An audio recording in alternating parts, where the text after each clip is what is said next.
Yo, I'm Troy. So, nutrition basics. Ignore the board for a moment. I'm going to explain that in a bit. First of all, let's just talk about what we mean by the basics of nutrition. Now, this is stuff that you all know. We all know this. It should be mostly instinct, but it's easy to get confused about things if you do a lot of reading because there's a lot of marketing in the fitness and diet industry. You will be sold a lot of compelling lies and pseudoscience. So what I'm going to do with this video is just break it down into the basics for you, the stuff that you need to know on a practical level, but also on a mechanistic level. There are some reading materials to support this and the other videos, so do read those. You'll get more detail in those, and if you download and keep them, you can refer back to that anytime to kind of reinforce this stuff. So the first thing you need to understand is that you should mostly be eating whole foods. And what I mean by whole foods is whole grains, pulses, vegetables, fruits, lean meats, dairy, all that kind of stuff, rather than highly processed foods. There's a time and a place for those foods, but the majority of your diet should be comprised of mostly whole foods most of the time. Okay, we like to talk about the 80-20 rule. So 80% of the time, 80% of your foods should be single ingredient whole foods. Thereabouts. Don't get too hung up on the numbers. Don't get too obsessive about this. It's not a right and wrong thing. It is kind of like a spectrum. So you're mostly eating whole foods with your main meals. The majority of the carbohydrates you eat should be complex carbs. Complex carbs, carbohydrates that have more than one carbon chain. These are your starches, and these are found mostly in root vegetables, vegetables of any kind, pulses, whole grains, or any grain for that matter. Yes, even white flour and white bread is a starch, it's a complex carb, not a simple carb, and even fruits. And the reason that you want to be eating the majority of your carbs from those complex carbohydrates is because they've got more fiber and more micronutrients in them. They're better for you, they're more satiating, they're more nourishing than your simpler carbohydrates. And simple carbs only have one carbon chain, and these are known as sugars. It's as simple as that. You've got two types of carbohydrate. You've got starch and you've got sugar. So when you hear people referring to so-called white carbs, like white bread, for example, as a simple carb, they don't understand the biochemistry of or the composition of food.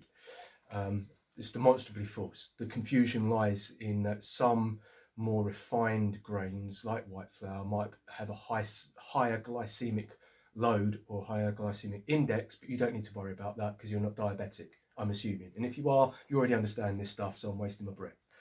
Okay, so mostly whole foods. Most of your carbs, certainly in your main meal, should be from starches. You should eat protein at every meal, ideally a good source of protein. I'll explain more about this in later videos. I'm not going to go into too much detail here, but just ensure that every meal has got a good serving of protein with it. And then you want to understand how energy balance works, which is where this comes in. I hope you can see that okay. So I'm going to break this down for you. Energy balance is a 24-hour mechanism. It's not one meal or one workout to the next. It's measured over the 24-hour period. Your total daily energy expenditure, TDEE, looks like this. So this graph here is 100%. About 70% of your total daily energy expenditure is your basal metabolic rate or resting metabolic rate. This is all the energy that you would burn at rest if you did nothing for 24 hours but lay in bed, swallowing, blinking and farting. 70% of your total daily energy expenditure would be spent from that BMR just existing. Then you've got NEAT, which stands for non-exercise activity thermogenesis. So non-exercise energy, this is all the energy that you burn doing things like standing, walking, shopping, cleaning, just habitual movements and behaviours. And that's about 15%. It might be a bit higher, it might be a bit lower, depending on what your day and your job and your schedule's like. Then you've got TEF, which is the thermic effect of food, which is about 5 to 10%. And that, you don't need to worry about that.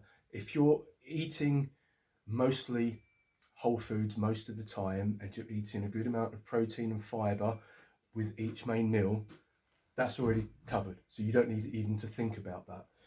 All that means is that the more nutrient dense the food, particularly if it's high in protein and or fiber, the more of those calories are burnt off during the digestion of that protein in particular, because it takes a lot of energy to break down the amino acids because they're so important for human survival. Then at the top, about 5% for most people, probably a bit more for you guys, is EAT, which is exercise activity thermogenesis. So yes, out of your total daily energy expenditure, about 5% of the calories you burn come from exercise. As I say, for some of you that might be more, for some of you might be less, and almost certainly for nearly all of you that's not going to be every day either. So this is kind of an average. Now what you need to understand is that NEAT is the most manageable one. This is the one you can manage the most just by doing more or less general activity, going for walks, taking the stairs instead of the lift, walking to work instead of getting a cab or whatever.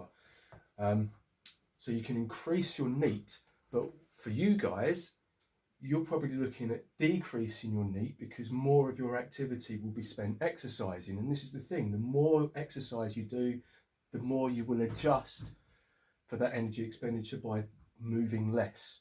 And you might not even notice it. You might, if you've gone and done 3 hours of endurance training, you're almost certainly not going to be getting another 10,000 steps on top of it after that, because you're going to be knackered and you're going to be resting.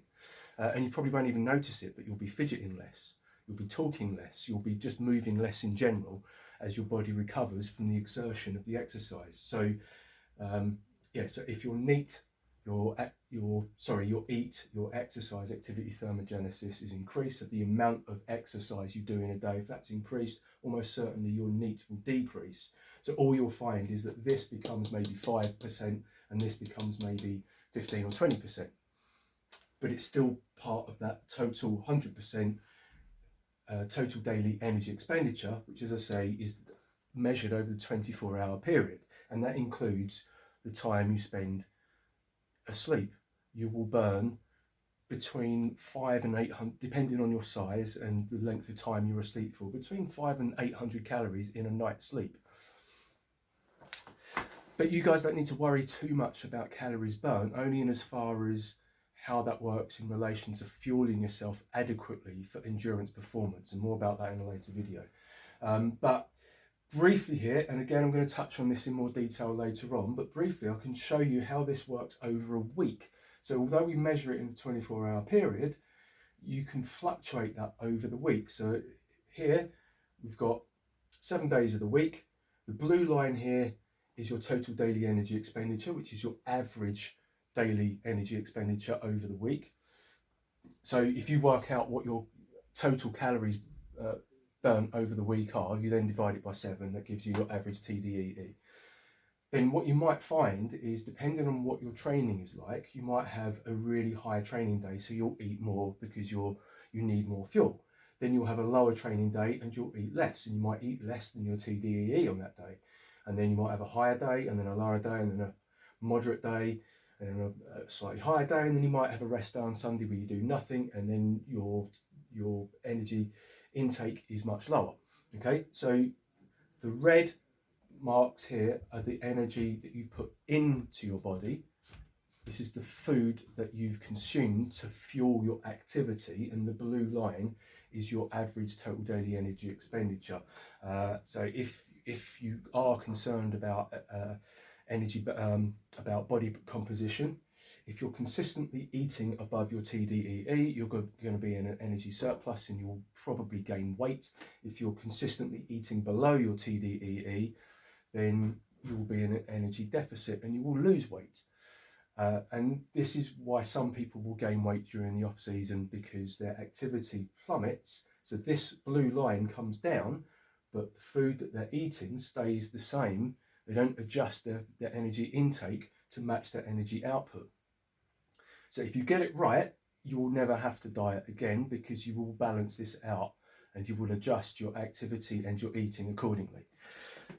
So that is nutrition in a nutshell, really. That is the basic stuff. I'm just checking my notes, make sure I haven't missed anything. Yeah, just that. And if you are dieting down because you're trying to cut a bit of weight leading into the season, understand that you will need to be in an energy deficit to do that, and that if you're in an energy deficit, your performance will suffer. So you've got to expect your training to be worse while you're in an energy deficit, and your training will be better when you're at energy maintenance or in a surplus. And that's why on some of these days you might need to fuel higher than you would do normally. As I said, I'm going to go into more detail in that in a later video, so don't worry too much about that for now. That's just kind of a primer. So just to break it down, the basics are: eat mostly whole foods most of the time, eat protein with every meal. Most of your carbohydrates should be starchy complex carbs, whole grains, pulses, root vegetables, that kind of stuff. And energy balance is a 24-hour mechanism, and your exercise and your non-exercise activity will determine how high your total daily energy expenditure is above your basal metabolic rate. That's probably confused the hell out of you. Don't forget to read the companion pieces, the files that I've included in this, because it will clarify it further for you. Once you've seen the video, read those, it will make more sense.